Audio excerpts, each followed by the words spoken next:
السلام علیکم ورحمۃ اللہ وبرکاتہ۔ امید ہے تمام دیکھنے والے سننے والے خیر و خیریت سے ہوں گے۔ آج آپ کو پتے کی پتھری کا نسخہ بتاتے ہیں۔ سونڈ لے لیں 50 گرام، نوشادر 20 گرام، کالی مرچ 10 گرام، سنا مکی 80 گرام۔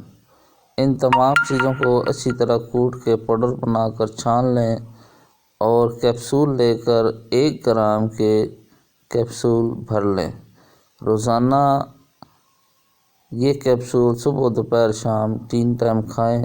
انشاءاللہ عز و جل 1 ہفتے کے اندر پتے کی پتھری گھل گھل کے نکلنا شروع ہو جائے گی۔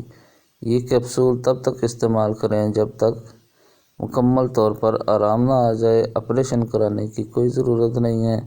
یہ قدرتی اور دیسی علاج ہے۔ انشاءاللہ عز و جل اللہ تعالیٰ شفا عطا فرمائے گا۔ میرے چینل کو سبسکرائب کریں، فالو کریں، کمنٹس کریں۔